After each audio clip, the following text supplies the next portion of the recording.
المشكلة الإريترية في الوقت الحاضر بتمر بمرحلة دقيقة جدا.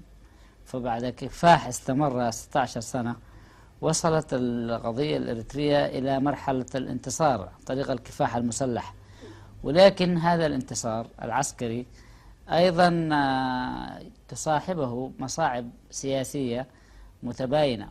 فهناك اهتمام من القوى الكبرى شرقا وغربا بالمشكلة الإريترية، وهذا الاهتمام ليس كله لصالح الاستقلال. ومثلا صحيح الولايات المتحدة أبدت اهتمام بإثيوبيا وبمشكلة القرن الأفريقي بعد ما تدخل الاتحاد السوفيتي ودعم نظام إثيوبيا اليساري، ولكن أيضا الولايات المتحدة لا تدعم استقلال إريتريا أو لا تؤيده، ولذلك تدفع بالأمر إلى الحلول النصفية. ونحن نلاحظ في الفترة الأخيرة أن هناك تحرك ربما عن طريق دول أخرى وليس بصفة مباشرة للوصول إلى حل وسط ولجمع الإثيوبيين والإريتريين في مائدة واحدة. وطبعا نحن رحبنا بمثل هذه الخطوة سلفا، ولكن ليس على حساب الاستقلال. وهذا ما ننبه له لأي طرف إريتري يحاول أن يساوم بقضية الاستقلال. نحن كقوات تحرير الشعبية لجبهة التحرير الإريترية لا نوافق على الحلول الوسطى من أي مصدر. المشاهدون الأكارم، السلام عليكم وأهلا ومرحبا بكم في قناة القرن الأفريقي. أحييكم هذا الأسبوع من العاصمة الألمانية برلين.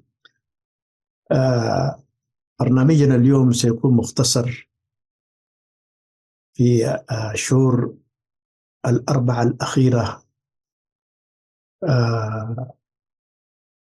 وصلتنا رسائل كثيرة من متابعي قناة القرن الأفريقي كتابة ومشافهة، يطرحون فيها عدة أسئلة.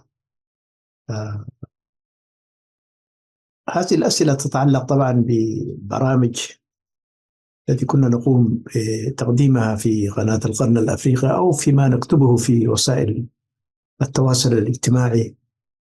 الفيسبوك طبعا عندنا عدد من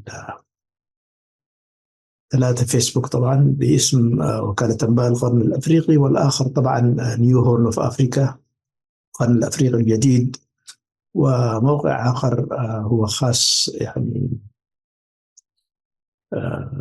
باسمي.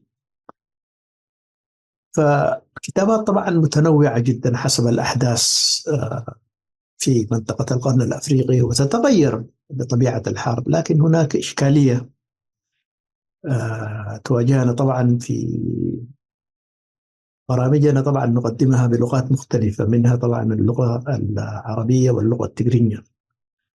إنما طبعا بحكم أن المهاجرين في أوروبا وفي أمريكا في الشتات أيضا عدد كبير جدا لا يجيد اللغة العربية، فلذلك تختلط الأمور. ما نقدمه باللغة العربية قد لا يفهمه من يجيد اللغة التجرينية، وبالعكس أيضا ما نقدمه باللغة التجرينية هنالك عدد كبير جدا، خاصة هؤلاء الذين ولدوا في المهجر بعد الاستقلال في منطقة الخليج أو في السودان أو في الشتات أيضا لا يجيدون لا التجرينية ولا اللغة العربية. فلذلك إشكالية إيصال المعلومة يعاني من قصور جدا في الفترة الأخيرة. طبعا الأسئلة حاولنا في برنامج قدمناه قبل أسبوع باللغة التجرينية، استضافني فيه الزميل يوسف جبريسوس. حاولنا أن نجيب على بعض الأسئلة، وليس طبعا من الصعب أنه الإجابة على كل ما يرد من أسئلة سواء كتابة أو التعليقات التي تأتي نتابعها طبعا في برامجنا. لكن أنا حاولت أن أفسر إشكالية عدم التفاهم، أن هناك طبعا في حواجز لغوية. ما نقدمه طبعا باللغة العربية قد لا يفهمه الكثير، أو معظم الرسائل تصلنا يقول ترجموا ما تقدمونه باللغة التجرينية، وبالعكس أيضا ما نقدمه باللغة العربية يطالبوننا بالترجمة. ونحن طبعا يعني كل من يعمل في هذه القناة أو في وكالة أنباء القرن الأفريقي منذ 35 عاما يعني يعملون بشكل تطوعي وليس موظفون حتى يؤدون الواجبات اليومية. ما لفت انتباهي يعني في التعليقات الأخيرة طبعا، ويعني لا أريد أن أسهب فيما جاءنا من تعليقات أو التجني على العاملين في القناة واتهامات عشوائية طبعا يعني مبنية على المزاجات. يعني طبعا هم يقرؤون شيئا ويقلدونه طبعا، فهم لا يعني لا ألومهم، بالذات هؤلاء الذين لم يتابعوا أو لم يقرؤوا تاريخ الثورة الإريترية أو تاريخ ما الأحداث الأخيرة في إريتريا. اليوم أود أن أؤكد أولا يعني كثير مما نتابعه الآن في وسائل الإعلام الإريترية هناك من يطالب بالتغيير، وعدد كبير من الحركات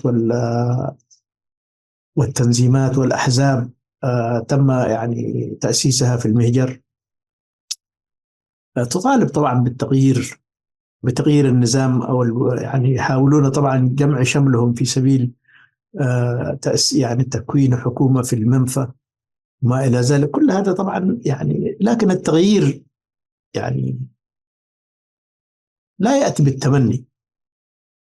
فإذا نظرنا طبعا يعني أو ما يسمى بقانون التوالي في إريتريا، هناك طبعا يعني والبحث عن المشروعية، ما هي مشروعية يعني النظام الحاكم في الوقت الحاضر في إريتريا؟ لا يتحدث أحد، لأنهم طبعا لا يملكون الخلفية حول تركيبة النظام أو يعني ما حدث بعد الاستقلال، لم يتابعونه. إنما طبعا يعني يتابعون الأحداث أول بأول. في السنوات الأخيرة طبعا كانت يعني القضية التي تبقى في الإعلام الإريتري هو عملية الهجرة الغير منظمة أو اللجوء الغير ممنهج طبعا في دول الشتات، يعني بطرق يعني غير مدروسة، عبر الصحراء مصر وليبيا، ثم بعدها يعني عبر البحر الأبيض. طبعا كثير من الذين قاموا بهذه المحاولة يعني لقوا يعني توفوا في الطريق. يعني بعدهم من وصل منهم أيضا يعني ظروفه مؤلمة جدا، لأنه لم يجد الاستقرار الذي كان يحلم به طبعا. وفي الفترة الأخيرة في السنوات العشر الأخيرة أيضا القوانين في أوروبا وفي أمريكا كلها بدأت تتغير، وفي طبعا لكثرة قضية لا تتعلق بالإريتريين وحدهم، إنما العالم كله يعني يغادر. هنالك من أفغانستان، من سوريا، من العراق، من ليبيا، كل هذه الشعوب تبحث عن مناطق تلجأ فيها. طبعا الظروف غير لا تطاق في الدول بعد الحروب الأهلية اللي قامت والانقلابات العسكرية أيضا. والآن يعني أضفنا إلى ذلك أيضا الهروب من إثيوبيا بعد الحرب الأهلية بين الحكومة الفيدرالية وحكومة إقليم تيغراي، ثم الآن الحرب الأهلية في السودان. كل ذلك يضاعف طبعا. هناك نتصور الآن يعني عدد 8 ملايين فقدوا يعني منازلهم في السودان الآن، يهمون بين السودان وبين الدول الجوار أيضا. فهذا العدد طبعا الدول المجاورة لا تتحمل كل هذا الضغط، فلذلك اللاجئ عليها أن يبحث إلى البديل. طبعا الآن في مصر، في كثير من هذه الدول. إنما الإشكالية الآن طبعا هؤلاء الذين يبحثون عن التغيير في إريتريا يعني بعضهم يعني واكب أو ساهم في مرحلة في النضال الإريتري. جزء منهم قادة في الجبهة، أو كانوا قادة في الجبهة الشعبية لتحرير إريتريا. وبعد التحرير أيضا تقلدوا مناصب رفيعة جدا، وزارات وكان بعدهم سفراء أيضا. لكن الأسباب يعني أدت إلى يعني مغادرتهم إلى أو التحقوا أيضا بركب اللاجئين تحول إلى لاجئين أيضا هؤلاء، سواء كان وزير أو كان سفير أو كان يعني أي كان من الذين يهاجرون هنا، يعني يستقبلوا كلاجئين يعني وظائفهم. هذا طبعا كانت في السابق، فتكون من التاريخ.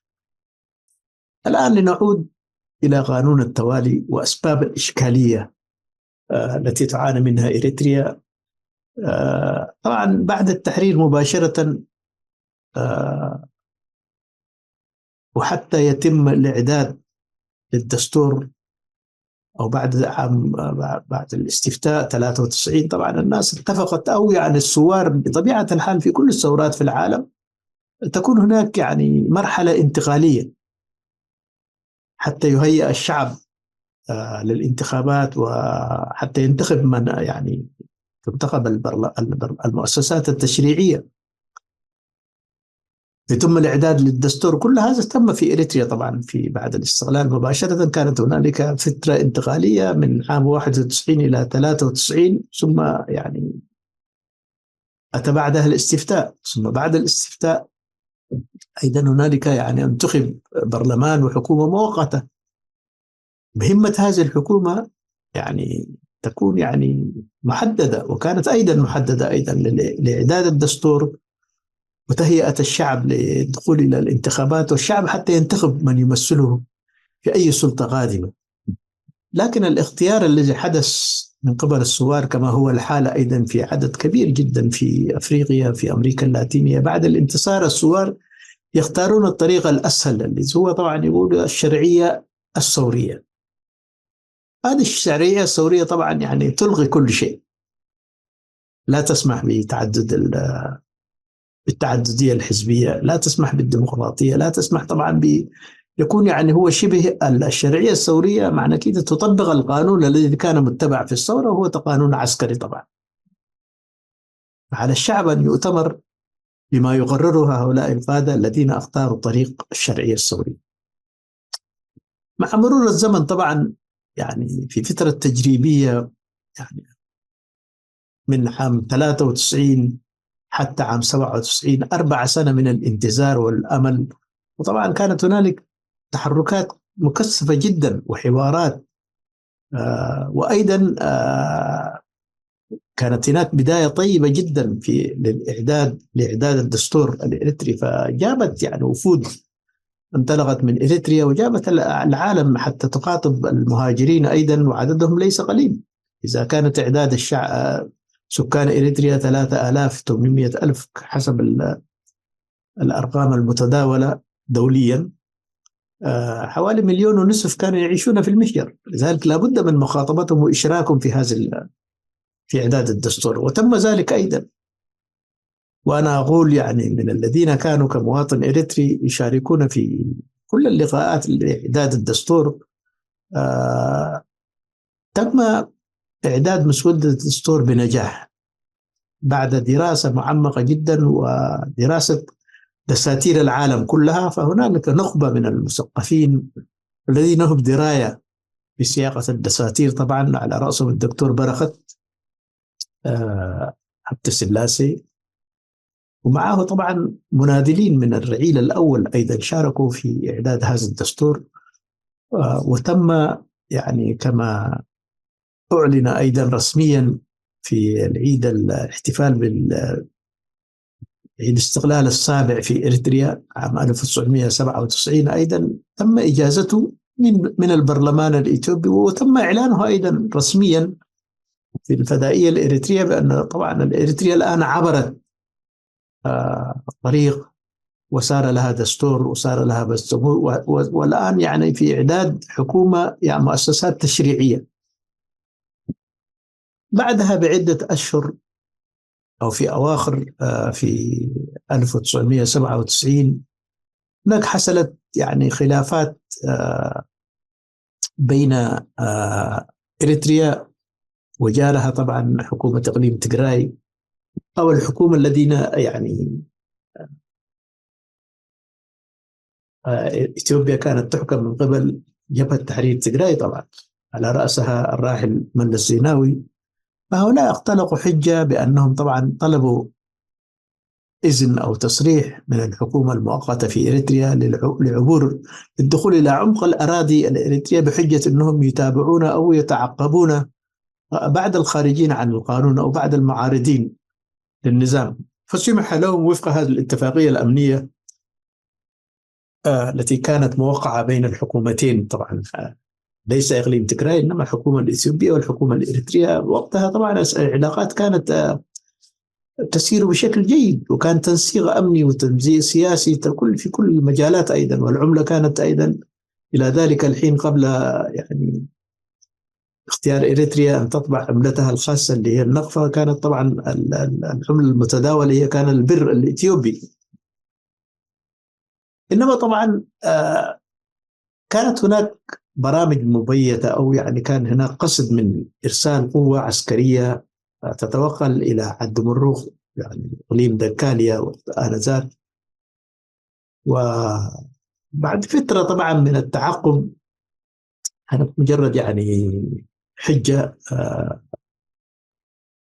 غير صحيحة، إنما بدأوا يعني في التغلغل على الشعب وإقناعهم بأن هذه الأراضي هي أراضيهم ولا يمكن أن يتغيروا، وانتخبوا لجان داخل في المنطقة نفسها، مما أدى إلى صراع طبعا. وهذا أدى يعني تطور هذا الصراع أيضا إلى وقاد إلى حرب سميت بحرب الحدود.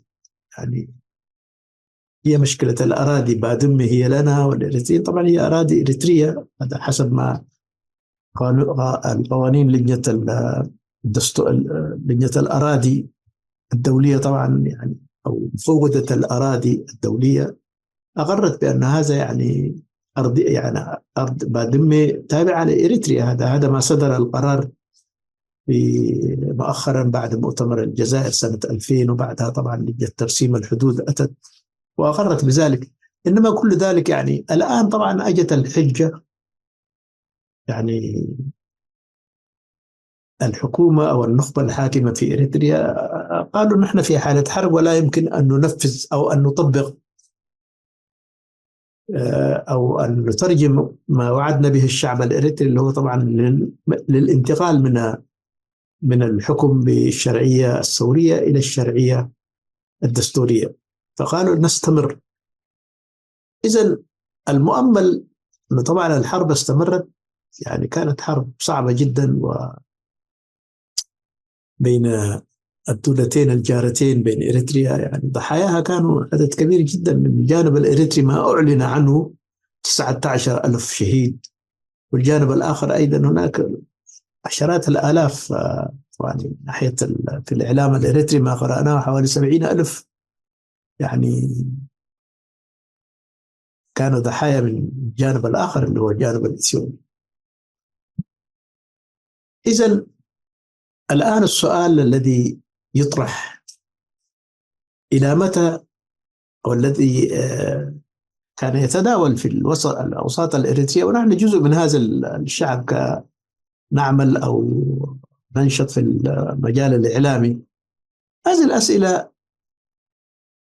زلت يعني بعد عام 1997 باستمرار تطرح في داخل إريتريا وفي الخارج. إلى متى سيستمر الحكم بالشرعية الثورية؟ هل هنالك بعد الصمت الطويل، الآن نحن نتحدث اليوم ونحن مر على استقلال إريتريا 33 عاما، وندخل الآن مقبلين على 34 عاما ونحن نحكم بلا دستور. هذا هو السؤال المركزي الذي يتحسس منه بعض الأخوة في إريتريا عندما نناقش هذه القضية. أصبحت يعني خلاص من المسلمات الآن الواقع، هناك حكومة وهنالك دستور وهناك يتحدثون كما يريدون، ولكن لا يوجد دستور. الدستور الإريتري الذي أقره البرلمان وشارك في إعداده الشعب مجمد إلى يوم الدين. إذن أستطيع أن أقول هناك تيارين: التيار الداخلي اللي هو طبعا هم رموز أو قادة الجبهة الشعبية لتحرير إريتريا، يعني القيادة والنخبة الحاكمة انقسمت إلى قسمين. القسم الأول طبعا يقول يعني لابد من الامتثال لرأي الشعب، وهذا ما وعدنا به طبعا القادة الكبار، فيهم وزير الدفاع وآخرين أيضا كثير، وزير الخارجية السابق، وزير الأمن، كل هؤلاء الذين بنوا الجبهة الشعبية وكانوا من كوادر قوات التحرير الشعبية في المال. قالوا لابد من الانتقال والامتثال لرأي الشعب، وعلينا أن نفعل الدستور. لم يطالبوا بكتابة دستور جديد، إنما طالبوا بتفعيل الدستور. هذا القسم الأول. القسم الثاني تمسك، قال نحن لازلنا في حالة حرب، وهنالك طبعا يعني هناك إريتريا تعاني من حصار دولي، وكان هناك ما يسمى بالقرار صدر 2009 من مجلس الأمن طبعا، يمنع إريتريا من شراء الأسلحة ومن يعني المادة يعني صعبة جدا تعزل إريتريا طبعا في التعامل الاقتصادي والتعامل البنكي، كل ذلك يعني تم تجميده.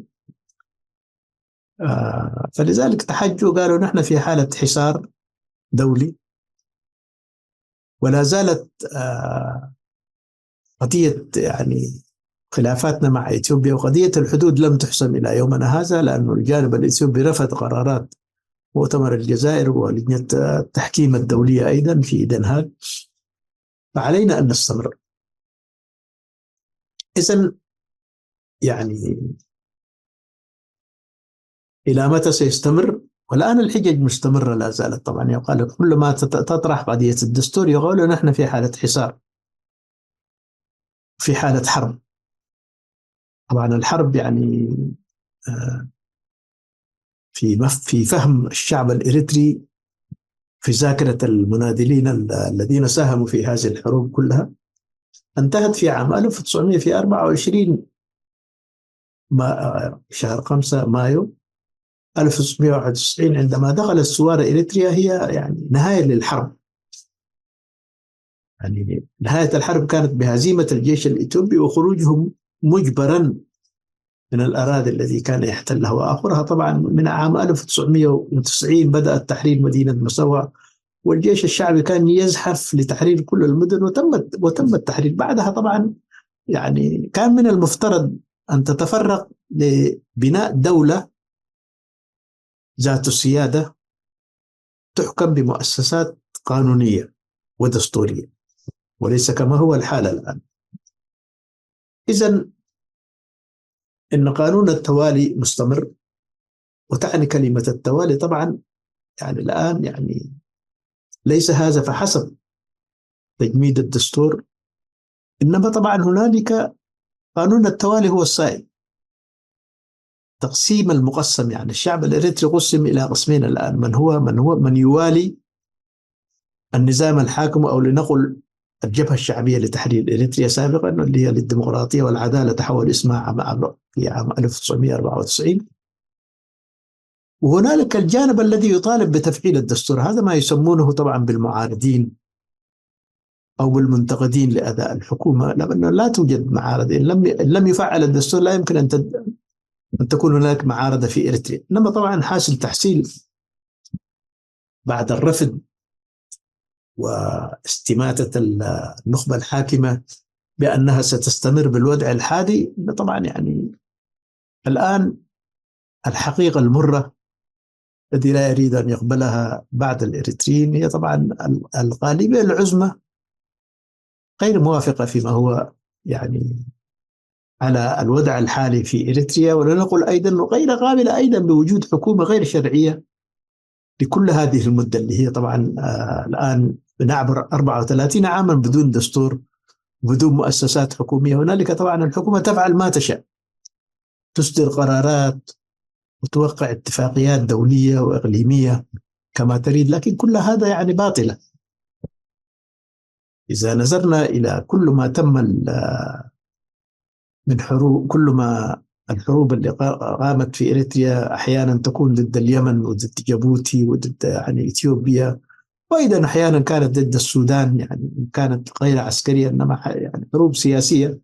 والآن امتدت أيضا لتعم العالم، يعني العالم أصبح حسب تصنيف النخبة الحاكمة في أسمرة هو عدو للشعب الإريتري. هذا غير صحيح. إنما هنالك شعب يعني تم تشريده منذ عهد الاستعمار الإثيوبي. أيضا هنالك العبور إلى السودان ودول الجوار بدأ منذ يعني عام 1967 أو 66 أيضا بعد انطلاق الثورة طبعا، لأن إثيوبيا أعلنت حرب الأرض المحروقة. يعني ومقولة هيل سلاسي كان يقول نحن نريد الأرض وليس الشعب. يعني إذا أنت يعني تجفيف، إذا جففت البحر يعني الأسماك كلها حتموت. هذا مما أضطر طبعا إحراق البيوت وقتل المتعمد والسجون. كل ذلك طبعا الناس يعني الشعب كله غير مقاتل، شعب يريد أن يعيش في أمن وسلام في أرضه، إنما تم تهجيره. الهجرة بدأت 67 بعشرات الآلاف بعد ما تم إحراق أكثر من 38 قرية في إريتريا، تحديدا في المنخفضات. يعني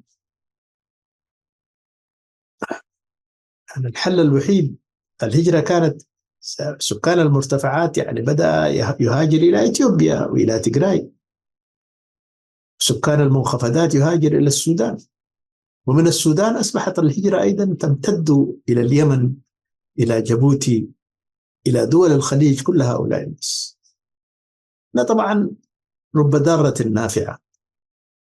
الآن عندما نتحدث في برنامجنا، في برنامج قدمناه قبل أيام باللغة التجرينية،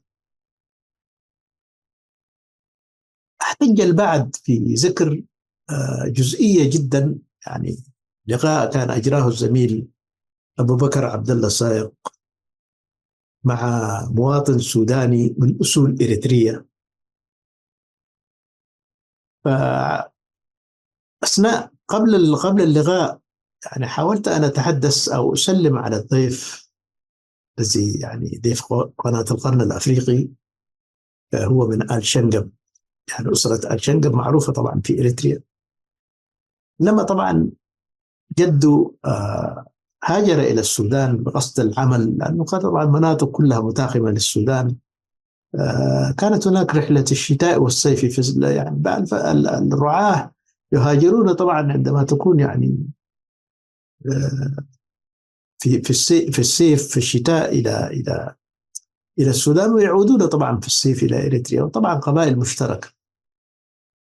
السؤال الذي طرحته على الأخ، يعني كنت أستفسر عن معلومة مرارا ما كنا نتابع طبعا أدبيات مفوضية الأمم المتحدة اللاجئين.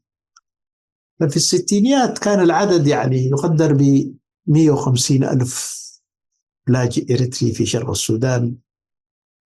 وكان طبعا الإحصائية دي كان يوزعوا اللاجئين في المعسكرات، أسماءها موجودة طبعا، أنا كنت أتابع كل هذه الملفات، إلى أن وصل طبعا في فترة من الفترات إلى 300 400 ألف مهاجر. لأن السودانيين في مؤتمرات دعم اللاجئين في أفريقيا بيشاركون طبعا، وأنا كنت أستمع كصحفي، كنت أشارك في معظم في جنيفا وفي النمسا، في ألمانيا. السودان كان يقدم أن هنالك عدد يعني 400 ألف 480 ألف لاجئ إريتري، ويطلبون بهذا العدد طبعا مساعدات، لأنه طبعا هذا فوق طاقة السودان أن يعين كل هؤلاء اللاجئين. فسألته طبعا يعني الأعداد هذا حتى 2010 العدد المتداول عدد اللاجئين يعني في السودان كان يقال بأن هنالك نصف مليون لاجئ إريتري. هذا تعميم يعني. عندما سألت المواطن السوداني، هو طبعا سياسي يعني يتبع لحزب معارض في شرق السودان اللي هم مجموعة البجة، قال هذا العدد غير صحيح.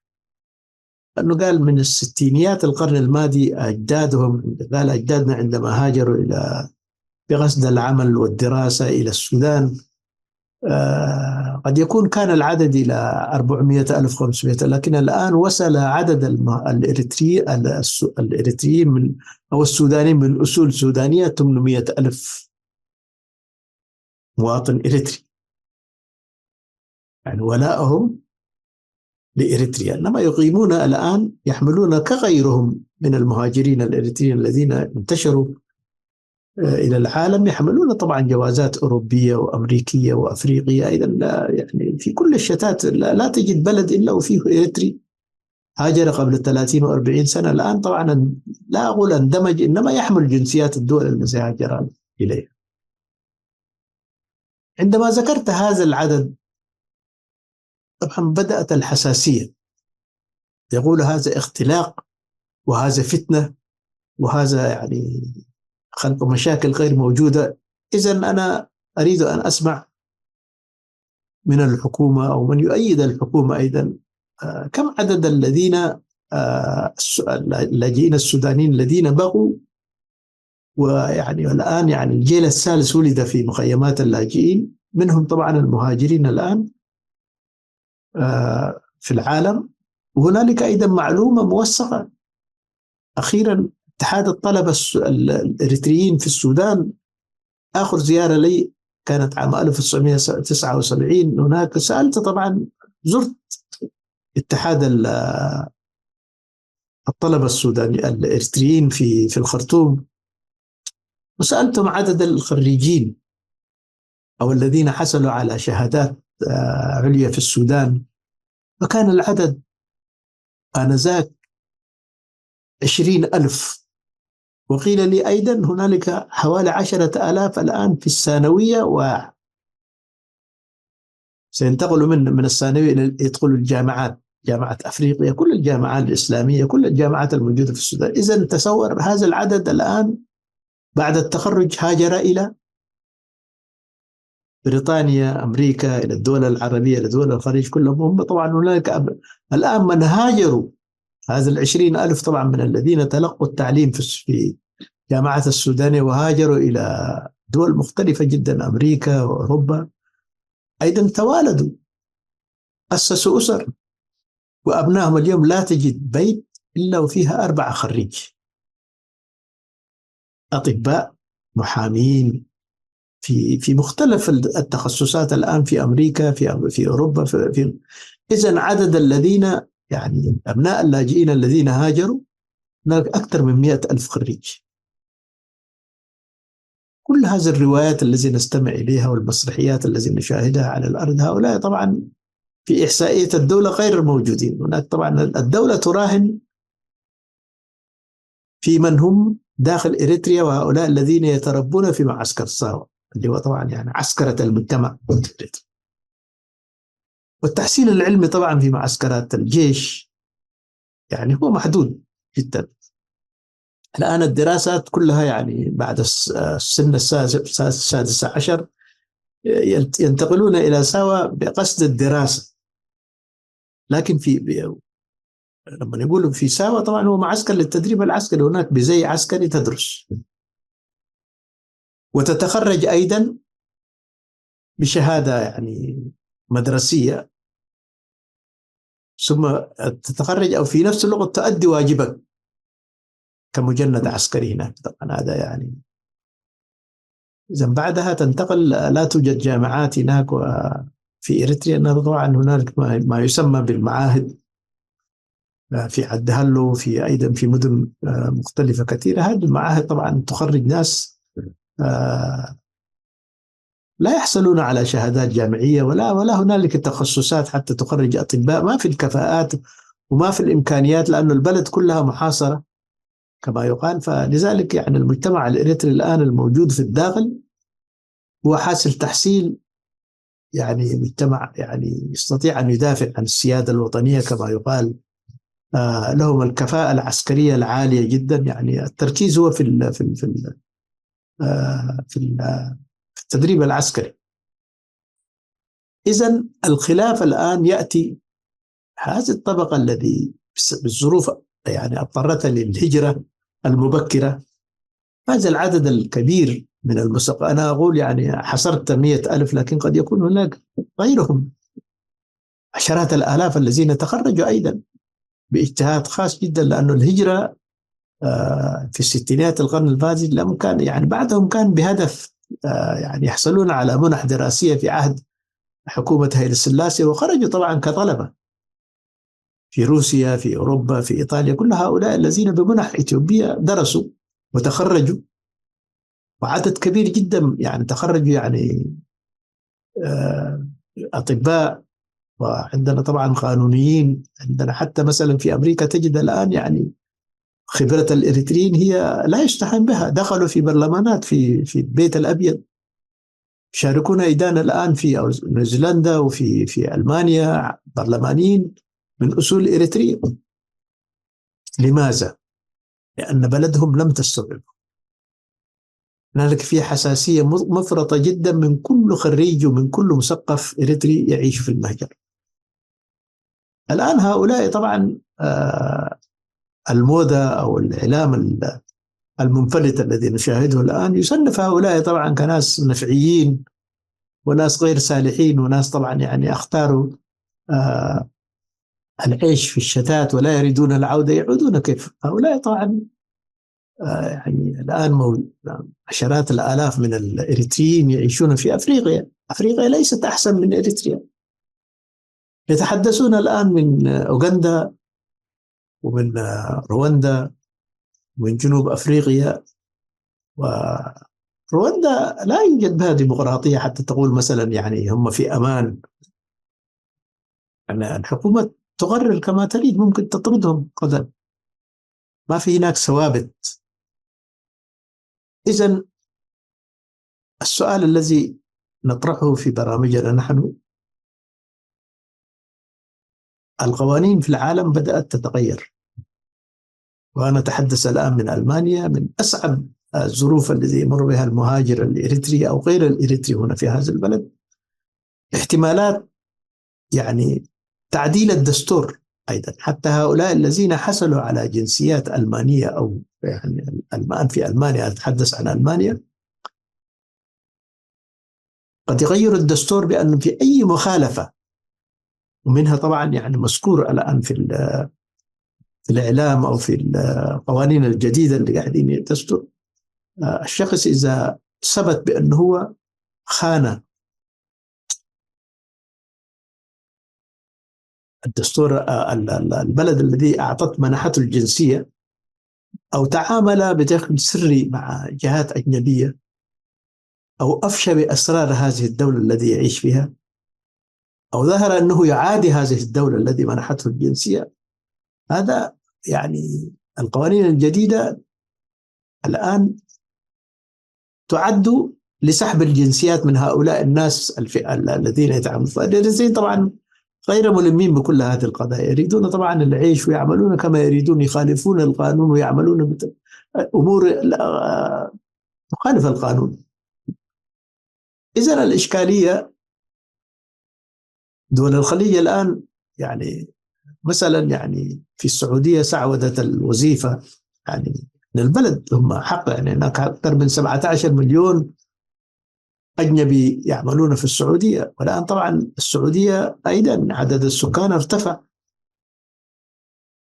يريدون هذه الوظائف لأبنائهم، وظائف متقدمة طبعا، وليست الوظائف يعني ممكن تعمل يعني ميكانيكي، تعمل يعني سواق، تعمل طباخ، هذا ما عندهم. هذا السعودي لا يهتم بهذه الوظائف، هذا يبقوا. إنما الوظائف يعني تبدأ من الوظائف الكبرى، مثل موظفين البنوك، موظفين في مؤسسات حكومية أيضا، أو بترول. لها الخبرات يريدوا استبدالها الآن لأن أبنائهم تعلموا أيضا. إذن السؤال الذي يطرح عندما تغيرت القوانين وطلبوا من المهاجرين أو لنقل الأجانب تسوية أوضاعهم القانونية، إذا طبعا يعني الكفيل لا يجدد الإقامة. إذن لننظر أيضا الدول المهاجرين المقيمين. طبعا حسب الإحصائيات الموجودة هناك في باكستانيين، هنود من بنغلاديش، مصريين، سوريين، عراقيين، سودانيين، إريتريين، كل هذه الأجناس طبعا شارك. الغريبة طبعا وإثيوبيين أيضا. عندما صدر القانون وتسوية، هناك طبعا بعد الأجانب يعيشون أيضا لا يعملون، فلذلك عليهم أن يغادروا عندما لا يعملون. الكفيل لا يجدد لك إذا لم تدفع يعني سنويا ما يطلبوا منك. طبعا إذا الإقامة تجدد مقابل 3000، بعد هناك أيضا أطفالك لابد أن تدفع لهم إضافة على كل مقيم 100 ريال. ففي الحسيلة يعني مبلغ النهائي في السنة يعني يساوي نصف الدخل، الإيجارات كل ذلك. فلذلك طبعا الحكومات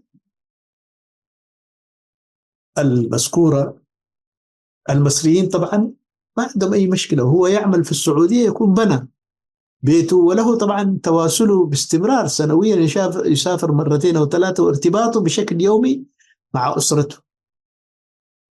الحكومة الإثيوبية هناك طبعا يعني كانوا أكثر من 50,000 إثيوبي كانوا يعملون بالخفاء، يعني أتوا تسللوا أو دخلوا إريتريا عن طريق جيزان من اليمن بطريقة غير شرعية، وكانوا يعيشون يعني يعملون في المزارع كل ذلك.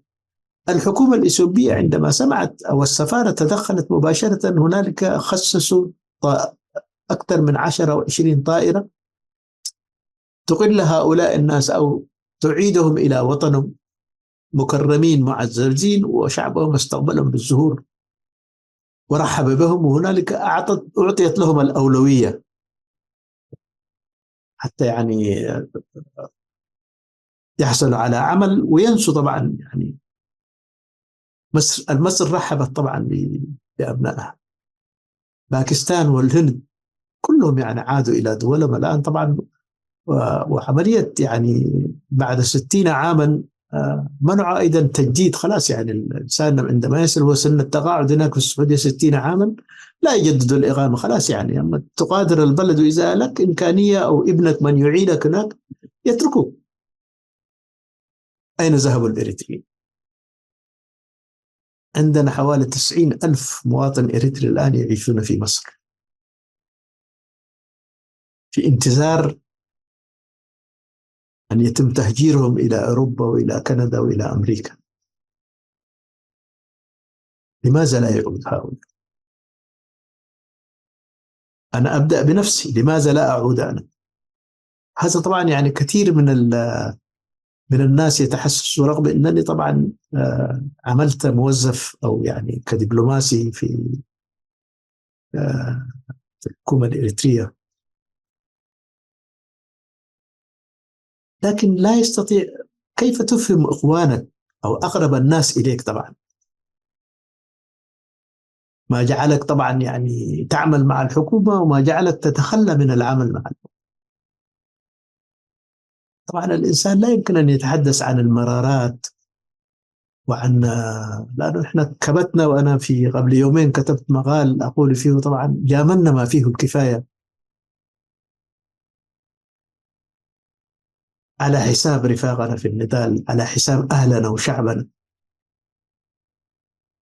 مبررنا كان للحفاظ على الوحدة الوطنية. طبعا إذا تحدثت عن كل المآسي وعن كل النواقص الموجودة هناك، طبعا كنا نعتقد أن ذلك يتعارض مع المبادئ التي من أجلها حملنا السلاح ونادلنا في إريتريا. طبعا لابد أن تصبر. وأنا أقول لهؤلاء الذين الآن يتجنون على مناضلين، سواء كانوا في الجبهة أو كانوا في قوات التحرير الشعبية أو كانوا في كل الأحزاب الموجودة، يتجنون فيهم ويصفونهم بأنهم طبعا يعني ناس قوة، أو لو عرفوا المرارات التي كانت يعني أنا في كل ما أسافر إلى إريتريا طبعا تعتبر هناك الآن عندما تأتي من ألمانيا، حتى لو أنت موظف حكومي تعتبر ضيف. على مدار 17 سنة وأنا كل 3 أشهر أسافر إلى إريتريا بالعمل الذي كنت يعني أعمل فيه، كنت أسكن في الفنادق.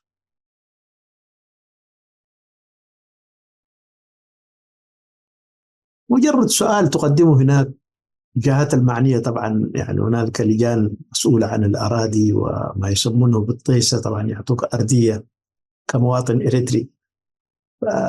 السؤال الأول الذي في سفرتي الأولى سنة 2001 قبل أن توظيفي في العمل، طلبت من زملائي أن أزور طبعا مسقط رأسي، يعني مسوع. طبعا نزلت في الفندق، فطلبت أن أزور البيت الذي ولدت فيه.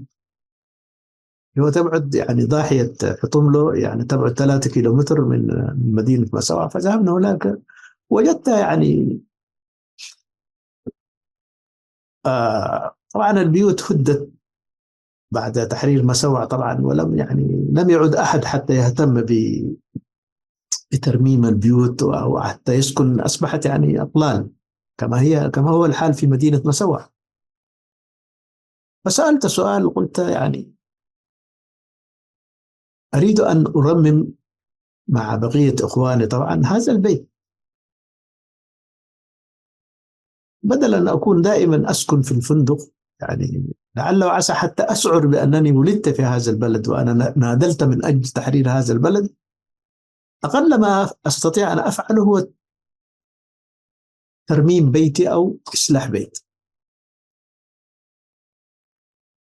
ففوجئت من الشخص رحمة الله عليه المعني، وقتها طبعا كان مسؤول عن الأراضي، أو هؤلاء الذين يوزعون قطعة أرض على ما يسمي طبعا بالمهاجرين. فقال لي هذه المنطقة صدر قرار لتحويلها إلى منطقة صناعية، ستكون يعني امتداد لميناء مسوع. لأن ميناء مسوع كان من المفترض أن يكون فيه أسواق حرة كما هو في دبي، ولذلك يعني هذه الأراضي هي ملك الآن للحكومة. فأنت عليك أن تبحث في أطراف أخرى، في مناطق أخرى يعني ممكن تعطى أرضية تبنيها. سألت نفسي بأي حق يعني أي حكومة تصادر أرضك، أملاك أسرتك، بدون أن تستشيرك؟ يعني هذه استباحة، أو نسميه استيطان. طبعا الآن يتحسسون بعض الناس من العبارات المتداولة. طبعا يعني طبعا كلمة الاستيطان منفرة لبعض الإريتريين. هو استيطان. هذا القانون أنا فسرته بأنه هو استيطان، لأنه لم يستأذنني أحد، ولا أخواني ولا أسرتي. لماذا أريد أن أرمم هذا البيت؟ ليس لي كشخص، أو لإخواني الذين يقيمون في الشتات الآن، بعدهم في السعودية، بعدهم في ألمانيا، بعدهم في السويد، بعدهم يعني في القاهرة. إنما طبعا هؤلاء الذين يعني كبار السن، الوالد رحمة الله عليه، الوالدة، كانوا يتألمون عندما هاجروا في 75 بسبب القتل والاستعمار الإثيوبي في سبعينات القرن الفاتح. كان يحرق ويقتل أي إنسان لا يتناسب مع يعني أن يبقى هناك، لأنه يريد أن يستولى على الأراضي. لكن يعني هاجروا وهم في سن 70. كيف يعيش في بلد غريب جدا لا يعرف عاداته وتقاليده وكل حاجة؟ وكان أناتهم بحسبها لو رممنا هذا البيت الأولوية والأفضلية تعطى لهم. عملنا تجربة أيضا لإعادتهم إلى البلد، إنما عادوا هنالك الأمور كلها لا توجد يعني يعني طبعا كبار السن دائما بحاجة إلى رعاية صحية، لا توجد الرعاية الصحية. كل شيء طبعا لا يوجد، يعني حتى الكهرباء، المواد العينية. الناس الآن بتتحدث يقولوا ما في كهرباء وكل حاجة. هذا الشيء ليس جديد بعد الاستقلال، يعني كلها إن كانت موجودة كلها ساعات بعدها تمشي. من له المال طبعا يستورد ال ال ال ال يعني الكهرباء. تعمل بالطاقة الشمسية طبعا، كهرباء بالطاقة الشمسية. الطبخ بالغاز أو بالحطب طبعا مكانة في الأرياف. لذلك طبعا الآن الواحد يعني وصل لمرحلة لا أسميها باليأس، إنما طبعا لأنه طبعا في طريق مسدود.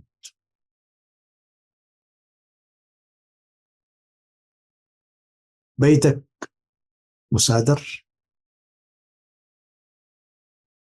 أنا طبعا كثير من الأخوة أحيانا طبعا يتأثرون من حديثي، وكأننا أريد أن أحرض آه، فئة معينة ضد فئة أخرى. لست أنا لوحدي من يقول هذا الكلام، إنما من العار أن يعيش الإنسان الذي التحق بالثورة الإريترية في حداثة سن ويحمل آمال كبيرة جدا للتغيير، في التغيير في الحياة الكريمة وفي الحرية في التعبير عن رأيه. لأنه إحنا لماذا حاربنا إثيوبيا؟ لأن كل هذا كان يعني صادرت حقا حتى تتعلم باللغة العربية وباللغة التجرينية، كان يعني محرم، كان يريد استبدالها، يعني غزو فكرة أيضا. اللغة الإثيوبية هي كانت السيدة. إذا لم تتعلم اللغة الأمحرية طبعا لا تجد الفرص في التعليم. هذا هو الأساس. الآن طبعا إذا لا تجد اللغة التجرينية أيضا لا تجد فرص في التعليم، بل تعامل معاملة بأنك مواطن من الدرجة الثانية. هذه الحقيقة مزعجة لكثيرين من الإريتريين، حتى هؤلاء الذين طبعا يعني يصفون نفسهم بالثوريين وباليساريين، كل ذلك لا يعجبهم هذا الكلام. وهم أيضا أكثر مني ومن غيري جاملوا في سبيل ثقافتهم وفي سبيل يعني أهلهم وفي سبيل لغتهم. في بعض الإريتريين إلى يومنا هذا لا يجدون إلا اللغة العربية، يعملون في الدولة أنا بعرفهم، لكن يعني هذول من طبقة المهمشين، يعني خليه يمشي، تعطيه المرتب الشهري وهو يعتقد يعني يعتبر نفسه مسؤول كبير وكل ويتفاخر وكل حاجة، لكن لا قيمة له. هذه الحقيقة.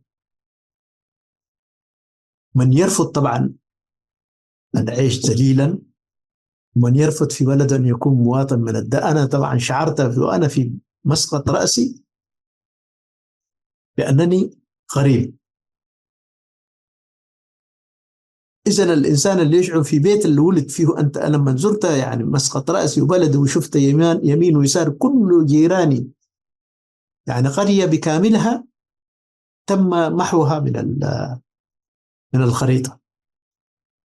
الآن تسأل تقول أين هؤلاء؟ نشرت باللغة التجرينية الآن قبل أسبوع مقطع فيديو أعده أحد الأخوة الإريتريين الذين هاجروا، يعني مدينة مسوع، يعني مدينة الأشباح.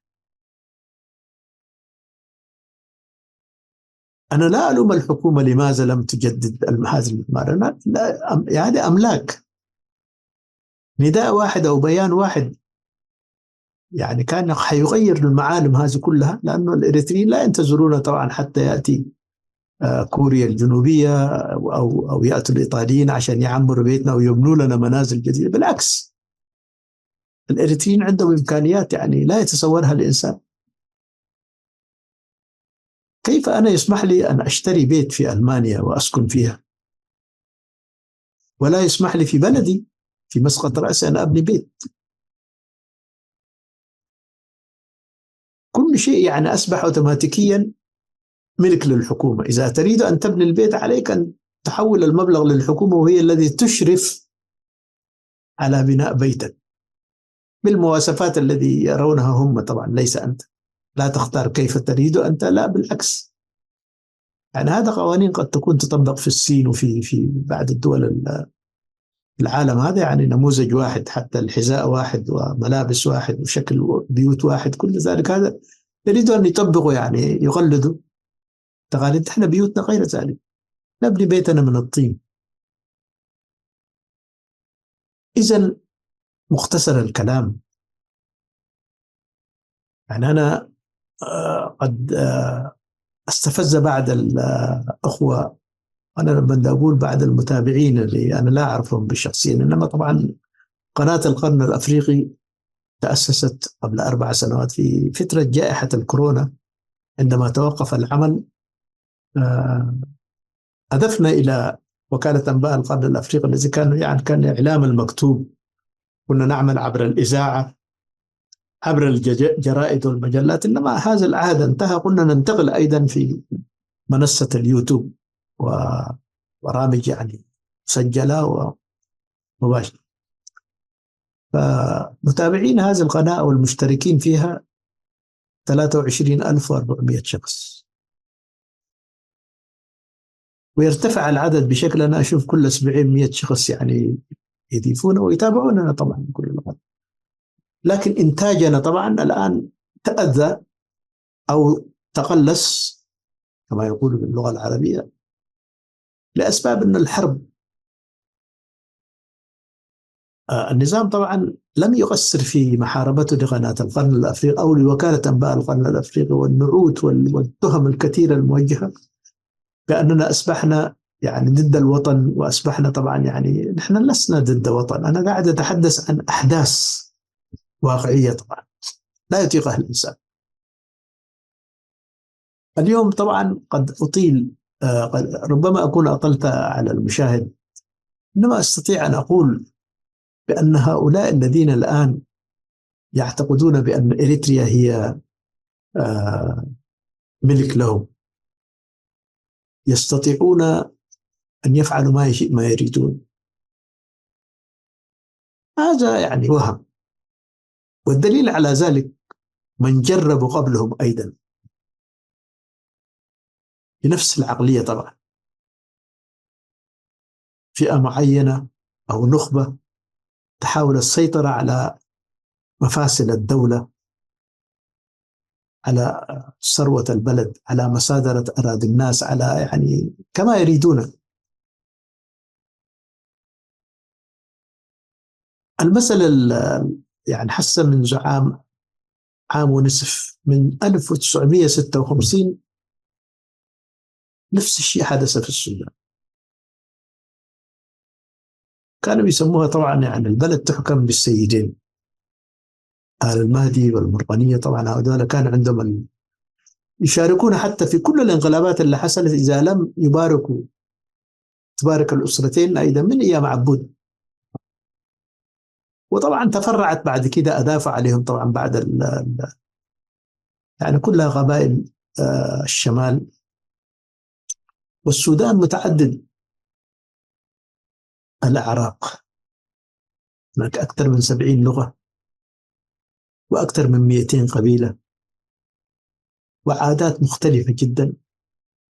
إنما بإمكانك طبعا هؤلاء تطويعهم إذا القوة في يدك والمال في يدك والعلاقات الدولية في يدك، يعني تحاول أن تطوع كل هذه الأشياء لمصلحة برنامجك. هذا طبعا يعني أنا عندما قلت قانون التوالي في السودان، يعني هم لم يختاروا لأنه هي ثورة الإنقاذ أو قبلها، اعتمد على الشرعية الدينية. هذا طبعا يعني أيضا ما حصل في إريتريا حصل أيضا في السودان.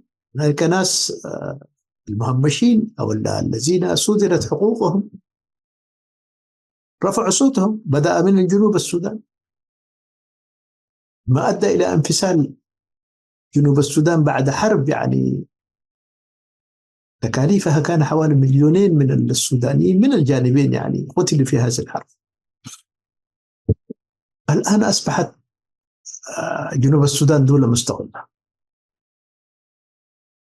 لم نتعلم أو لم يتعلموا من أخطاء. هناك أيضا طبقة متنورة في السودان بدأت تطالب بالتغيير، بالسماح بالتعددية، بإشراك الآخرين أيضا في السلطة وفي المال.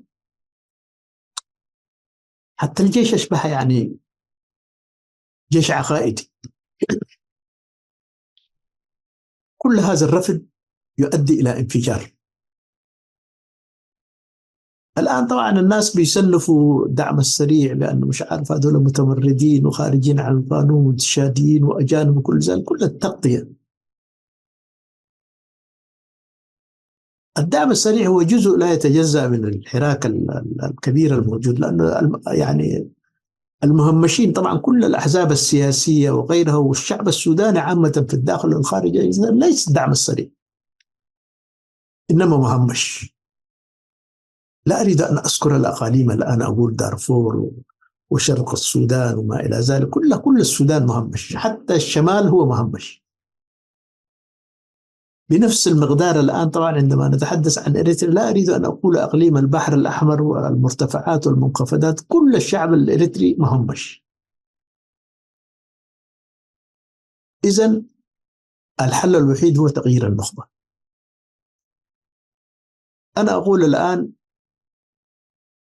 تابعت في الأيام القليلة الماضية كثير من الذين كانوا يعارضون النظام وذهبوا إلى إثيوبيا وتحالفوا مع زمرة وياني ومع كثير من الدول أيضا، تحالفات متعددة. الآن طبعا ركزوا هجومهم على إثيوبيا، على أبي أحمد، ويريدوا أن يقيموا يعني دولة الكوش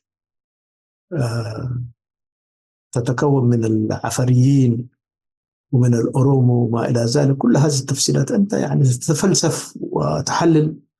أنا طبعا الآن يعني ما أريد أن أرد على هؤلاء الناس، لأن طبعا مجموعة يعني فارغة لا تملك أي فكر، إنما أريد أن أذكر هذا أو ذاك. هؤلاء الذين الآن يركزون جهدهم في تغيير الوضع في إثيوبيا أو في انتقاد إثيوبيا جدا، أنا طبعا بصرف النظر عن كل المعاناة والآلام ونظرتنا للاستعمار الإثيوبي وما ارتكبه من جرائم ضد كل هذا، طبعا يعني لا ينسى أبدا. لكن مع ذلك إثيوبيا، الشعب الإثيوبي خلال العقود الستة الأخيرة قبل اندلاع الثورة الإريترية غير. هذا الشعب بإمكانه يغير، يعني إلى الآن استطاعوا أن يقضوا على نظام هيلي سلاسي، استطاعوا أن يقضوا على نظام الدرق، استطاعوا أيضا أن يقضوا على نظام جبهة الوياني، وبعدها طبعا أتى دسالين 4. الآن على مدار 6 عقود أو 60 سنة الأخيرة تغير في إثيوبيا 4 أو 5 نظام. هذا النظام الخامس. في إريتريا لم يتغير، هو نظام واحد.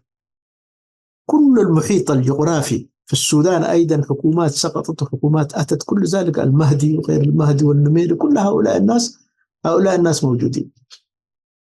إذن هذه الظاهرة من يعتقد أن هي طبعا الفريدة من نوعها، وهي الثورية، وهي الذي يجب أن تبقى إلى ما لا نهاية، هذا طبعا واهم، وقد يفاجأ بأحداث جلل كما فوجئ وأننا في السودان. كان لقيته كل هذه البخترة، يعني السؤال يعني التركيز كان في الخرطوم، استثمارات في الخرطوم. يعني عدد سكان الخرطوم كان حوالي 14 مليون. امتد البناء كما هو الحال الآن في أسمرة، امتد البناء يعني تمددت إلى أن وصلت الجزيرة. طبعا يعني وصلوا لأنه لا تكفي قطعة الأرض الموجودة. درمان والخرطوم هذه طبعا هي جزيرة. كل هذا ما بني تم تدميره في خلال عام ونصف. الآن الخرطوم سويت مع الأرض. كل ما تم طبعا يعني أنا لا أتهم أحد، إنما بطريقة غير مشروعة. هؤلاء المتنفذين أيضا استولوا على كل مقدرات الشعب السوداني وبنوا. الآن أيضا ليس من المستحيل أن يتكرر الأمر أيضا في إريتريا، لأن هذا طبعا يعني أنا عندما أقول حكومة غير شرعية لا أريد أن أتجنى على أحد، إنما هي بالواقع حكومة غير شرعية غير منتخبة، وتحكم الشعب الإريتري الآن بلا دستور وبلا شرعية دستورية. هذا هو طبعا الآن الذي يعني ليس يعني شخصنة الموضوع على شخص معين أو أشخاص معينين، إنما طبعا الواقع السياسة المتبعة سواء كانت في السودان سابقا وسواء كانت الآن في إريتريا. إثيوبيا طبعا مع كل تحفزاتنا على ما يحدث في إثيوبيا من حروب أهلية، وهناك طبعا يعني اختيارات، إلغاء الدساتير القديمة وبناء دستور أو حزب قديم هو دق، وتغييره بالحزب الجديد بيسموه بالصقلنا أو الآن في إثيوبيا. كل ذلك لا يتم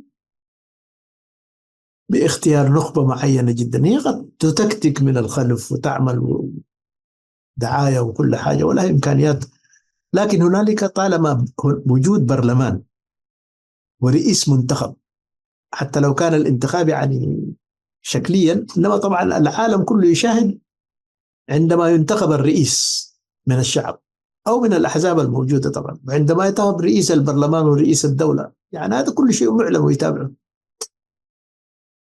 إذن أنا لا أستطيع أن ألغي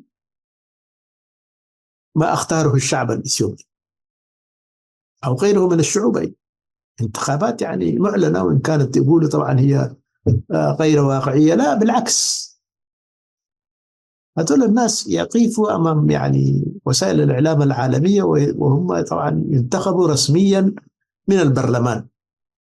إذا أنت ما عندك برلمان، ما عندك دستور، ما عندك حكومة شرعية منتخبة من الشعب، وتقول يعني تريد أن تقنع الشعب أن يعودوا إلى البلد وكل شيء على ما يرام. والآن طبعا قبل أن نختم هذا الموضوع، من المسرحيات التي متكررة، أنا طبعا ونحن في سن المراهقة وأطفال يعني نقول يعني تشبعنا يعني كنا نشاهد أفلام. يعني أنا المدينة التي أنت في كان طبعا عندنا سينما واحدة، سينما عايدة كنا نسميها في مدينة نسوى، تدخر مصاريف الجيب عشان تدخل مرة في الشهر إلى تشاهد فيلم.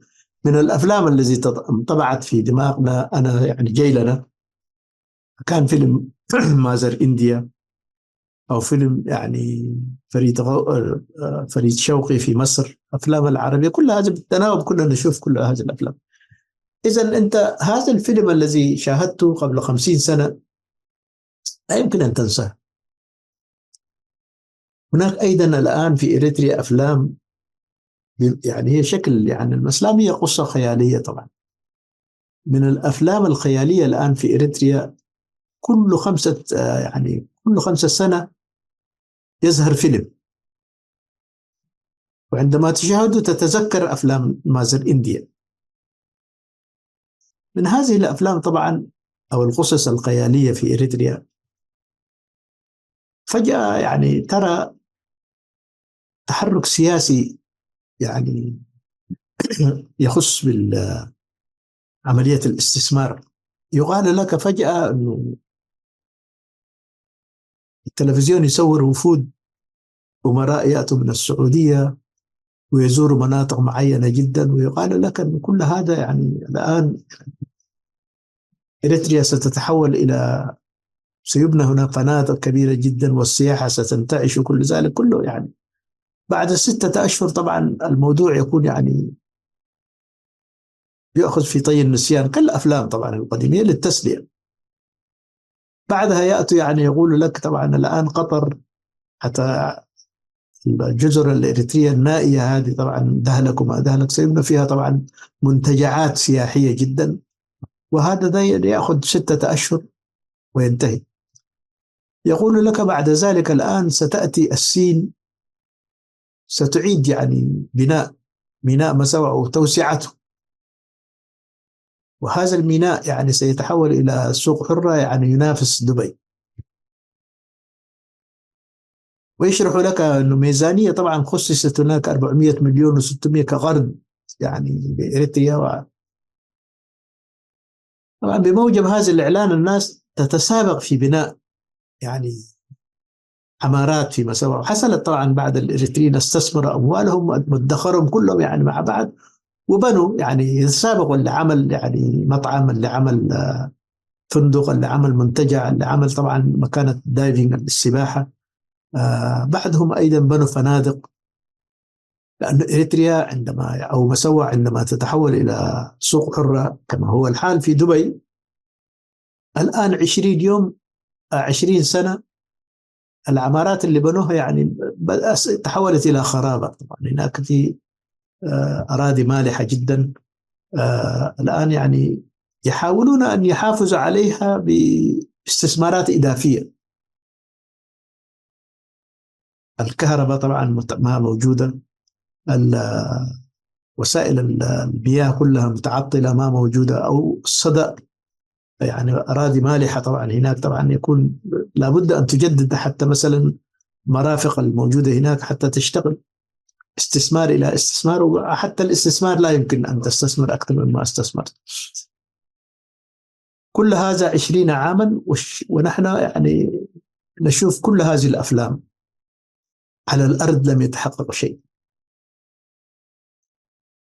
هناك أيضا قالوا سيستوردوا التقنية من شرق آسيا جدا وحيبنوا مدن نموذجية، وعرضنا احنا أيضا فيلم من الأفلام هذه طبعا اللي هو وهاشون،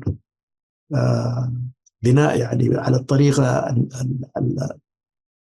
الشعبية، طبعا بناء المنازل يعني تطويعه للثقافة الإريترية. كل ذلك هذا استمر طبعا 6 أشهر وبعدها انتهى.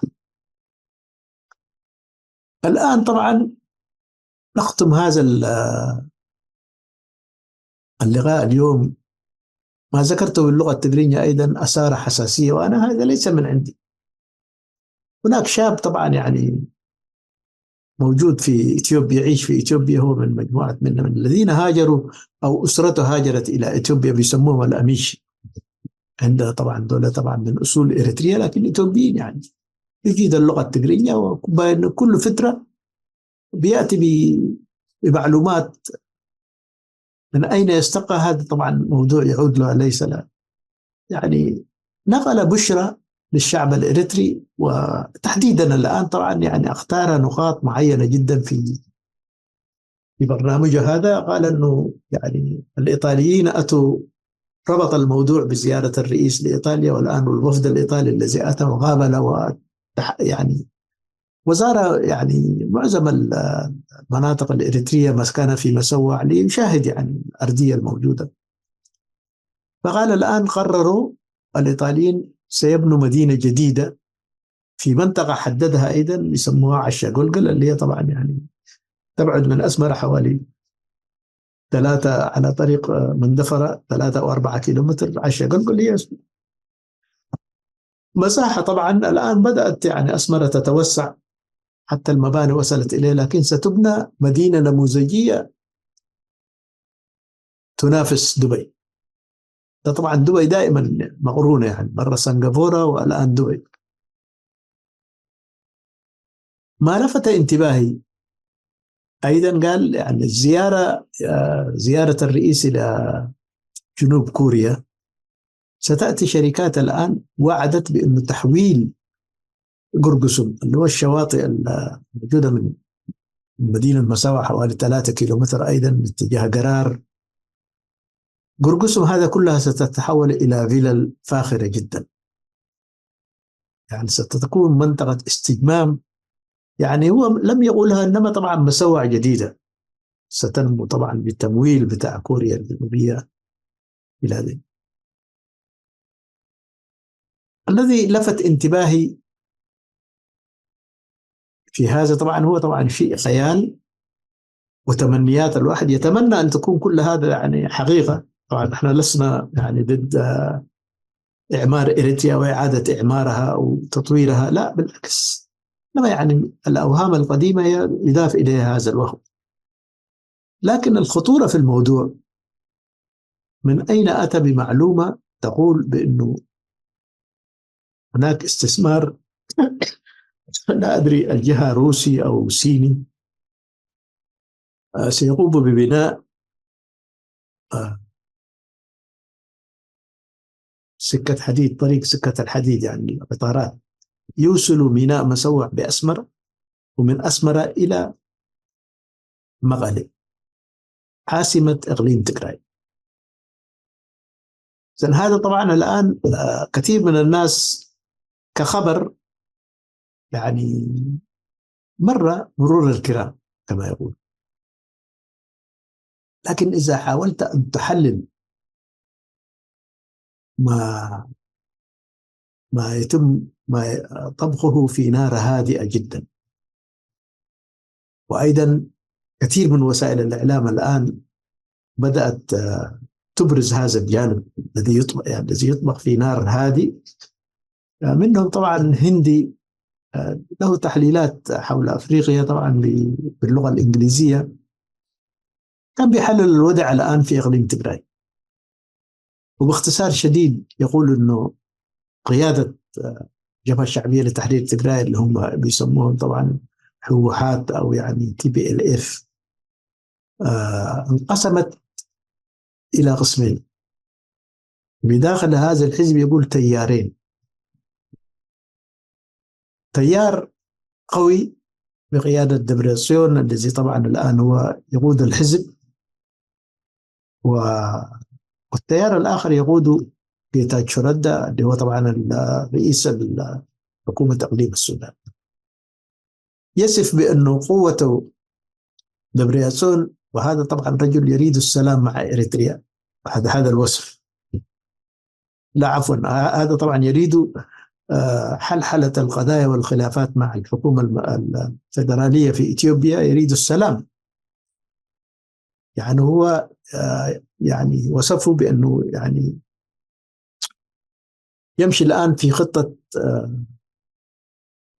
تنفيذ برنامج مؤتمر بريتوريا اللي هو طبعا مؤتمر السلام بين الحكومة الفيدرالية وإقليم تجراي، تنفيذه وتطبيقه حرفيا، ويريد طبعا أن يعيشوا بسلام وأمن في داخل إثيوبيا. ومعترف بأن طبعا إقليم تجراي لا يعني يهتم بشؤون شعبه وإعادة الذين يعني تم تهجيرهم، يعني متسامح، ويعني الآن هو يمشي في خط الدكتور أبي أحمد. الخط الآخر يقول شعبيته لا تتجاوز 1 أو 2%، ولا لا يملك لا في الجيش ولا في المعارضة أي صوت. وهذا يريد أن يكون مع يعني يتصالح مع إريتريا، وتكون يعني خطته أن يكون ينسى الماضي والخلافات الموجودة مع إريتريا لإصلاح الوضع. طبعا هو يعني لكن لا يملك القوة ولا المؤيدين لخطته. هؤلاء الناس طبعا عندما ذكرنا الوفود الذي تأتي من أوروبا ولا أدري من داخل إثيوبيا أيضا، ويتم استقبالها والتخطيط معها، والحديث المعلن أيضا من بعض المعارضين من تجراي يقول أن المصالح بين الجبهة الشعبية وجبهة تجراي لا محالة هي في الطريق وتبنى. طبعا يتحسسوا عندما أنا ليس من عندنا، إنما ننقل ما شاهدناه ونترك يعني التحليل والإجابة للشعب الإريتري. إذن ما يحتاج الآن إلى تدقيق أو بحث من أين أتى هذا الرجل بهذا المعلومة أنه من ميناء مسوع سيتم مد إنشاء طريق سكة الحديد من مسوع إلى أسمرة ومن مسوع إلى مقلة. طبعا إذا هنالك أيضا الآن هناك اتفاقيات سرية جديدة تتم من وراء ظهر بدون علم الشعب الإريتري. طبعا يعني نحن لسنا ضد السلام مع جيراننا، ولسنا ضد إيقاف الحرب مع جيراننا مع أي كان، إنما طبعا كل هذا طبعا يعتبر بالنسبة لي شخصيا، أنا لا أعبر عن الشعب الإريتري، ليس مخونا ولا ينتقمني أحد حتى أتحدث باسم الشعب الإريتري. لذلك أقول كمواطن إريتري كل هذا طبعا يعني في يوم من الأيام عندما الشعب الإريتري ينتقل من الحكم بالشرعية الثورية إلى الحكم بالشرعية الدستورية كل ذلك يلغى. يعاد إليه النظر. كل الاتفاقيات اللي تم إبرامها الآن سواء مع الصين مع روسيا مع غيرها من الدول هذه كلها يعاد عليها النظر. هي طبعا إن كانت تمثل مصالح الشعب الإريتري أم كانت تمثل مثلا البقاء في السلطة أو لمصلحة نخبة معينة موجودة في إريتريا. لذلك هذا كله طبعا الآن اليوم أنا أختم هذه الحلقة بالتأكيد. بعض الناس يتحسس مما نقدمه من برامج، لكن أنا في كتاباتي دائما أؤكد بأننا نعيش في بلد يحترم حرية الرأي، بل أيضا دساتيره تتضمن حماية حرية الرأي والتعبير عن رأيك.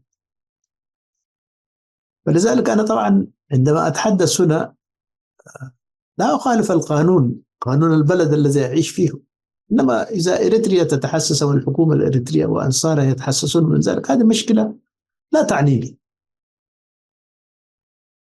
إنما لابد أيضا أن أحافظ على مشاعر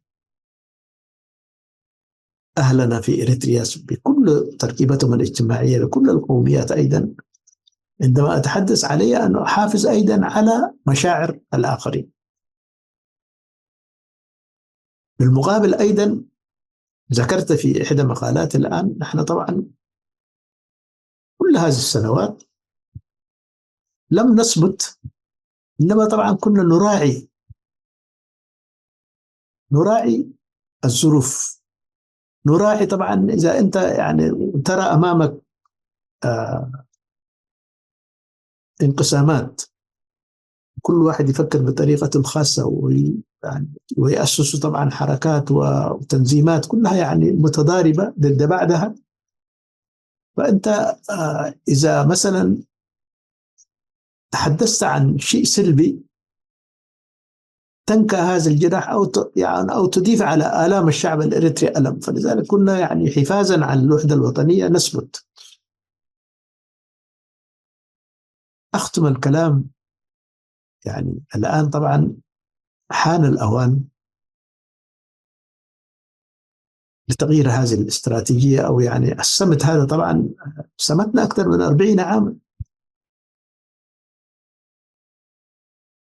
وأسباب الصمت بتاعنا تم يعني تهميشنا الآن أو يعني إقصائنا عن الحياة الاجتماعية والسياسية وكل شيء في إريتريا. لذلك عندما نتحدث الآن يعني نؤكد على شيء واحد: نحن أصحاب حق، ليس أصحاب حق فقط، إنما أيضا لنا يعني السبق في إشعال الشرارة الأولى في الثورة الإريترية في ستينات القرن. نحن ساهمنا طبعا يعني من الجيل الذي ساهم في الثورة عام 1965 أيضا بعد اندلاع الثورة ب4 سنوات. وتشرفنا أيضا بالتعرف على رفاق حامد إدريس عواتي، أبو طيارة وأبو شنب، وكل هؤلاء الذين كانوا من الرعيل الأول، محمود تيناي، كل هؤلاء الرعيل الأول بيقول هؤلاء لا طبعا لا يذكرهم أحد، كرار عثمان، عمر أبو شنب. نحن طبعا رافقنا هؤلاء الناس وتعرفنا عليهم، كان همهم الأكبر تحرير إريتريا، وليس التعصب لقبيلة معينة كما كان يعني يذكر أو يكتب أو يعني في أدبيات بعض التنظيمات يعني يصفونهم بأنهم طبعا ناس متطوعين وناس أمين. لا بالعكس، ثقافتهم كانت ثقافة وطنية، ليست ثقافة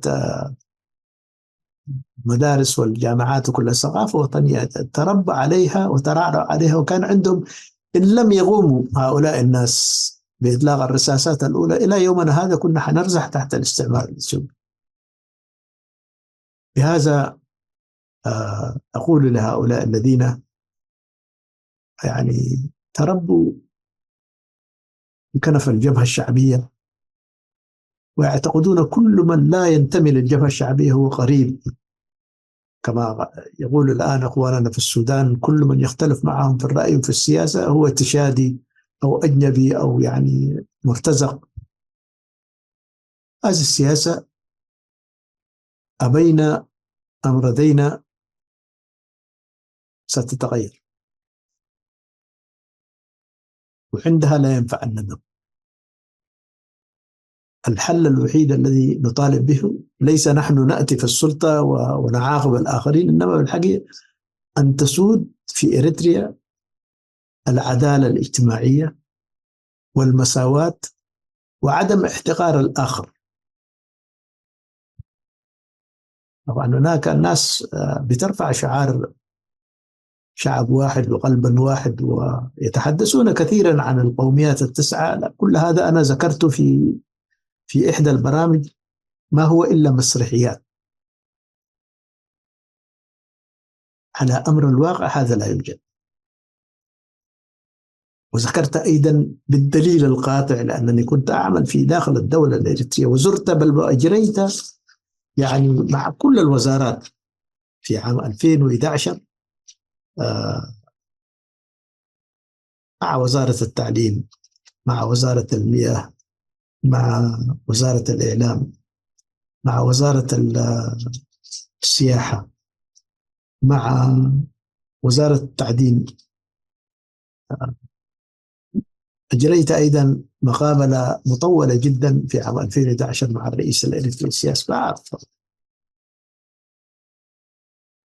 وزرت كل المكاتب. أترك ما يعني يتردد هذا من كلام يعني، إنما طبعا أنا وقفت على القوائم كلها وزرت الوزارات مكتب مكتب. هذا التنوع لا غير موجود. هذه الوحدة الذين يتغنون بها غير موجود، موجودة فقط في الفلكلور. كل القوميات تتغنى بشعرها وبأدبها وكل هذا الشيء متوفر. وفي المهرجانات أيضا الناس تلبس لبس القوميات بدون وجود القوميات نفسها، يقلدونها يعني، ما في، يلبسون لبس الرشايدة، يلبسون كل يعني كل شيء جاهز. كل هذا التقليد ومسرحيات. علينا أن نعيد إريتريا إلى تاريخها الأول، تاريخ التعايش، تاريخ الاحترام المتبادل، تاريخ أنه نعيش مع بعض كشعب واحد متكاتف، بصرف النظر عن انتمائك الديني القبلي، إنما طبعا تعترف بأن أنت هذا أخوك، هذا هو يعني سندك، مسيرك مرتبط بهذا الأخ الذي أنت تعتبره اليوم عدو أو قريب. إذن هذا ليس من مصلحة الشعب الإريتري الآن أن يقسم المقسم، إنما علينا أن نجتهد في يعني إعادة اللحمة.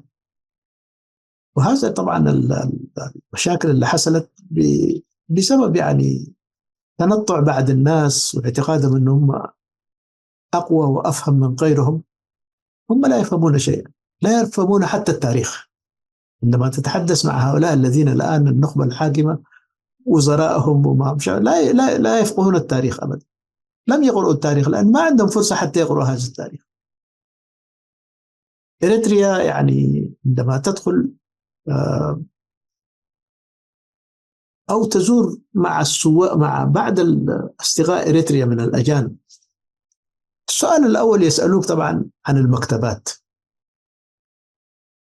في أسمرة توجد مكتبة واحدة اللي هي أوقد، وأنا أتردد بحكم أنني عندما تأتي هي فرصة طبعا لترى يعني التطور الموجود، كم كتاب طبع في الفترة الأخيرة، يعني عدد الكتب المطبوعة باللغة العربية الآن لأفراد معينين، الشهيد الأمين محمد سعيد، أحمد طاهر بادوري، يعني 4 أو محمد سعيد ناود لا يوجد كتابه في أسمرة، إنما 4 كتب. وكل الكتب الجديدة في السنوات ال10 الأخيرة اللي صدرت في إريتريا وفي المكتبة الموجودة المتوفرة للتداول تستطيع أن تشتريها هناك، هي كل 10 كتب. إذن من أين تأتي الثقافة؟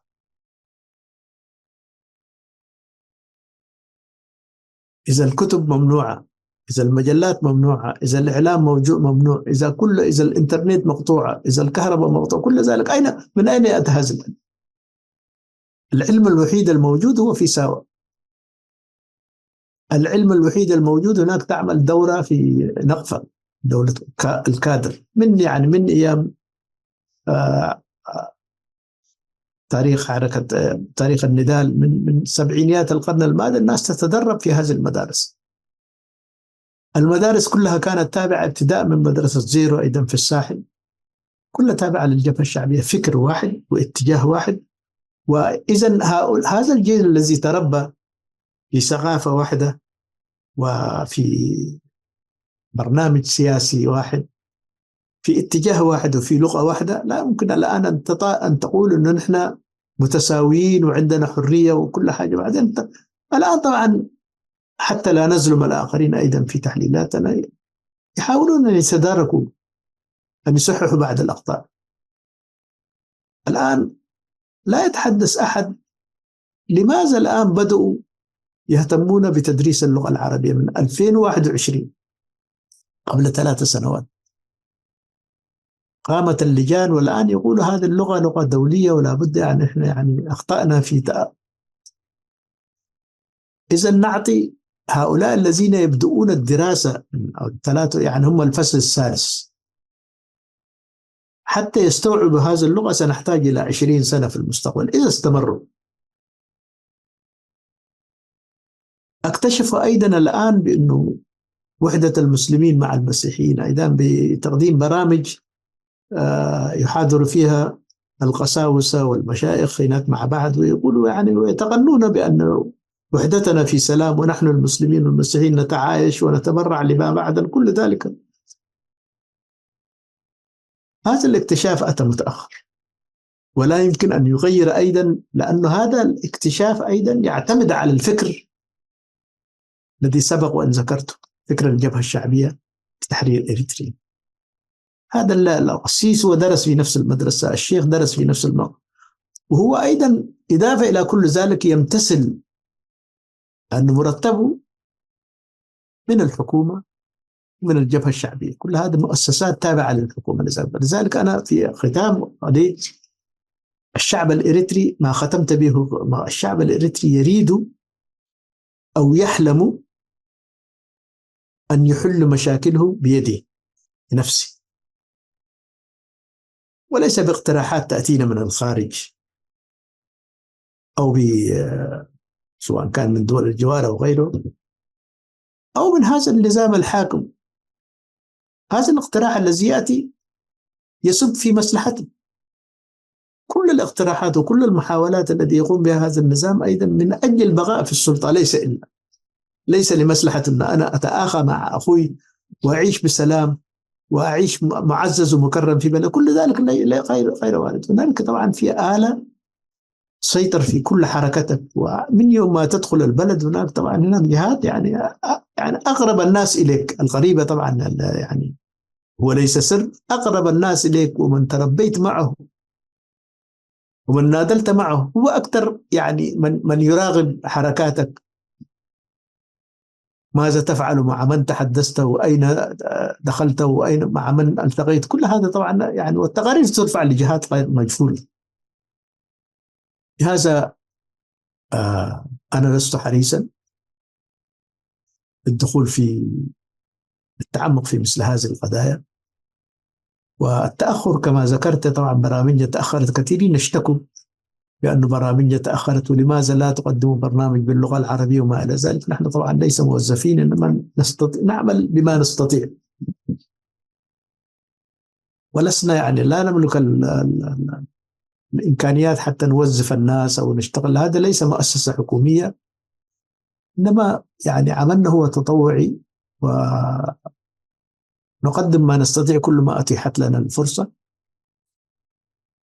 لكن ليس مجبرين أن نساير كما يريد الآخرين. طبعا لماذا تهاجم الحكومة ولماذا تهاجم المعارضة؟ كل هذا أنا لا أهاجم أحد، نحن مهمتنا شرح الواقع الموجود على الأرض، لا نتجاوز هذا الحدود. وكل ما كنا نكتبه أو شخصيا كنت ما أكتبه وأقدمه في الإعلام هو طبعا أساسا يعني يمثل الواقع، ومعظمه طبعا أنا قراءاتي الكثيرة لأدبيات الحكومة والثورة وكل حاجة هو ذات يعني الواحد يستخرج منها ويقدمها للقارئ كمعلومة ليس حكم. هذا ما أقدمه اليوم أيضا هو مجرد حاصل تحصيل قراءة للأحداث المتردية في بلدنا، وعلى أمل طبعا أن تجد الحل، وليس طبعا مجرد تقديم، إنما طبعا أنا أناشد بأن كل الأخوة الذين ينتقدوننا الآن لماذا كتبت ولماذا قلت ولماذا ذكرت، كل هذا طبعا هذا من حق كل إنسان أن يقول ما يريد، إنما في حدود الالتزام بالقانون والحفاظ أيضا على مشاعر الناس، وهذا كله يصب على الحفاظ على الوحدة الوطنية. أنا زعل لو رديت بالمثل الآن ستكون مشكلة، يعني إذا في هذا من يريد طبعا أن يكون حزب مفصل على قوميته على دينه على كل هذا لا يخدم إريتريا. نحن شعب واحد، تستطيع أن تكتب ما تريد لكن لا تستطيع أن تغير هذا الواقع، حتى لو اختلفنا في السياسة، إنما هناك ما يجمع بيننا هو أكثر مما يفرق بيننا. طبعا هذه الأرض جمعت بيننا ولا يستطيع هذا طبعا سياسة الاستيطان، يأخذ بيتك ويعتبر أن كل الأراضي ملكه، هذا طبعا يعني من الخزعبلات التاريخية ستزول طالما الشعب هذا موجود، وأن كان في الداخل أو في الخارج. إريتريا يعني عاجلا أم آجلا ستعود إلى يعني إلى واقع وإلى التعايش وإلى المحبة كما كان آباءنا وأجدادنا. طبعا لم نرى طبعا اختلافات دينية وقبلية، الناس كانت تتعايش مع بعضها، وهذا ممكن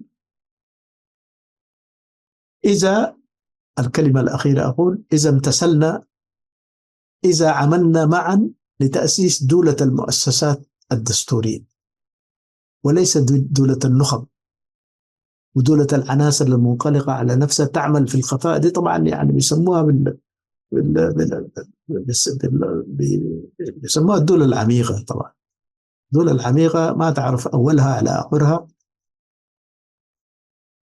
نحن الآن نتعامل مع دولة عميقة. هؤلاء الوزراء والأشخاص الذين نراهم يعني الأسماء التي تتكرر في الإعلام هذا غير فاعلة، دولة موظفين ممكن تستدعيهم الدولة العميقة اليوم وتملى عليهم يعني برنامج معين يتبنوه. طبعا هم موظفين.